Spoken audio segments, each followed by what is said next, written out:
Allez-y. Alors, je le tiens. Monsieur. Donc, Elodie Wajbar. J'ai ouvert le perchoir des Pyrénées il y a 4 ans maintenant, en 2018.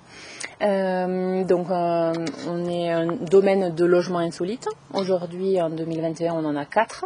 Donc 2 bulles transparentes, un pigeonnier et un dôme transparent. Et on va très certainement en installer de nouveau l'année prochaine. Moi en fait j'ai grandi ici, on est sur la propriété, on est à Gerde, donc à côté de Bagnères de Bigorre, sur la propriété de mes parents. Donc moi j'ai grandi ici, puis je suis partie faire mes études. Donc pendant presque 10 ans j'ai quitté les Hautes-Pyrénées. Donc j'ai fait une école de commerce, j'ai fini par aller atterrir à Paris pour travailler, pour faire mon début de carrière avec mon conjoint. Et finalement au bout de déjà 2 ans, 3 ans ça nous suffisait largement. Donc on est revenu, puisque lui aussi est d'ici, donc on est revenu dans le coin. Et moi j'étais consultante en entreprise, donc je n'allais pas faire du tout la même chose ici. Enfin, déjà je n'allais pas trouver de boulot dans ce cadre-là. Donc il a fallu qu'on trouve une idée en fait pour pouvoir revenir tout en restant aussi et pouvoir travailler. Donc du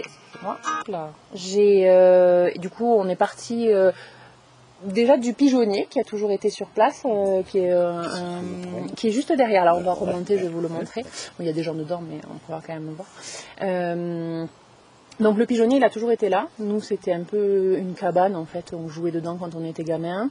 Et du coup, on s'était toujours dit, ce serait génial d'en faire un logement. Enfin, rien qu'une chambre pour pouvoir héberger les amis. Mais bon, c'était assez utopique. On ne s'était jamais concrétisé la chose. Et en fait, moi, je me suis rendu compte que j'ai toujours voulu travailler pour moi. J'étais pas mal orientée entrepreneuriat, même si j'avais pas encore trouvé les idées pour me lancer. Et finalement, je me suis dit que tout se combinait plutôt bien. Il fallait que je trouve un nouveau boulot. On revenait ici. Le lieu s'y prêtait quand même pas mal. Et voilà, moi je voulais travailler vraiment dans la nature, pouvoir monter quelque chose de mes mains. Donc voilà, c'est un peu parti de cette idée-là.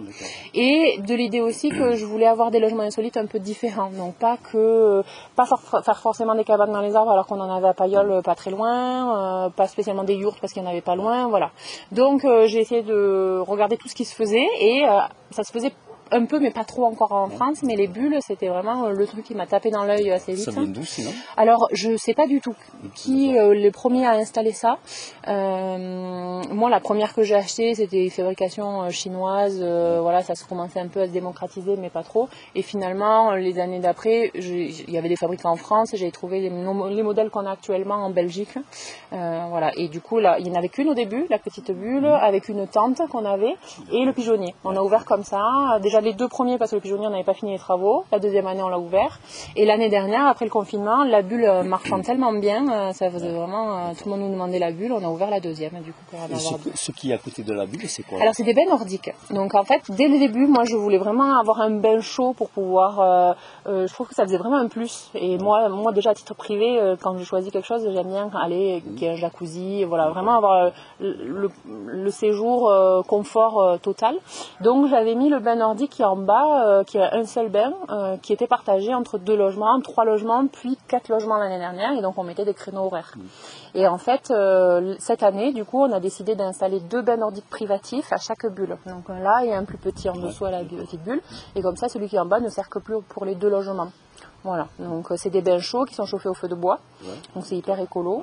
On est obligé de les traiter quand même, mais bon, ça reste vraiment plutôt sympa. Et ceux-ci sont des modèles quand même un peu plus haut de gamme, parce que c'est à la limite du jacuzzi, il y a quand même des cuves dedans, c'est pas le bain en bois classique, hyper standard. Et du coup, ils sont tous avec des poêles à granulés maintenant, parce que pour l'entretien, c'est quand même beaucoup plus simple pour nous que 3 poêles à bois, parce que sinon on y passerait nos journées. Voilà. Et après, ce modèle est familial les décos, c'est vous qui les avez faites ou c'est des décos qui sont déjà vendus comme ça? Dans les bulles? Non, dans les bulles, c'est nous qui avons tout aménagé. Pas mal chiné. Moi, j'aime bien du mobilier un peu. Et j'essaie de faire des univers assez différents dans chaque logement. Et il y a juste le dernier logement qu'on a installé, qui est le dôme transparent qu'on a installé cette année. J'ai une de mes amies qui s'est lancée, elle aussi, l'année dernière à son compte, en rénovation de mobilier. Elle chine, elle rénove et elle fait un peu de couture, tout ça. Et donc là, c'était vraiment un projet d'ensemble où je lui ai laissé... carte blanche pour tout aménager. Donc tous les produits viennent de chez elle. Voilà. C'est le seul logement où j'ai plutôt piloté de loin, mais c'est pas moi qui ai choisi directement. Voilà. Et voilà, donc on a essayé de faire des décos, voilà, de tendance, des trucs assez modulables aussi, parce que par exemple dans ce logement, la grande bulle, la big bulle du coup qu'on appelle, et le dôme transparent, c'est des logements modulables, c'est-à-dire qu'il y a 5 mètres de diamètre, la petite bulle on peut dormir qu'à 2, alors que ces deux-là, là on peut dormir jusqu'à 4. Et du coup on a une banquette qui s'ouvre en...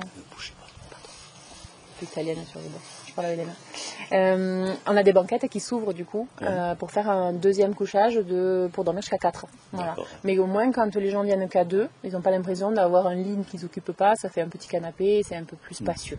Voilà. Après c'est quoi, ça marche quoi toute l'année ou alors, jusqu'à présent, on avait tendance à ouvrir de Pâques à Toussaint et un peu le pigeonnier aux vacances de Noël. Maintenant, on a un peu agrandi aussi l'entreprise, parce qu'au début j'étais toute seule. Maintenant on est 3, donc j'ai une salariée qui s'occupe vraiment de la partie ménage, et j'en ai une autre qui s'occupe de la partie accueil et voilà, gestion des clients. Voilà. Et donc maintenant qu'on est 3, on ouvre plus à l'année, et surtout on a installé le dôme aussi pour cette raison-là, c'est-à-dire que les bulles, c'est compliqué de les chauffer en hiver, donc elles restent ouvertes que de Pâques à Toussaint, et l'hiver on replie tout, on les range. Et donc maintenant, on a et le dôme et le pigeonnier qui peuvent ouvrir en hiver.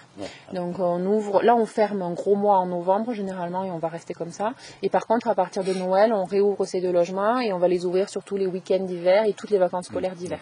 Voilà, parce que il y a des poêles à bois. Pour le pigeonnier, c'est des chauffages électriques, et puis c'est surtout en dur, donc c'est beaucoup plus isolé. Et le dôme, du coup, poêle à bois et chauffage aussi d'appoint pour chauffer. Et ici, point de vue touriste, qu'est-ce que vous avez alors? Alors, moi, quand j'ai démarré, j'ai beaucoup été sur les réseaux sociaux.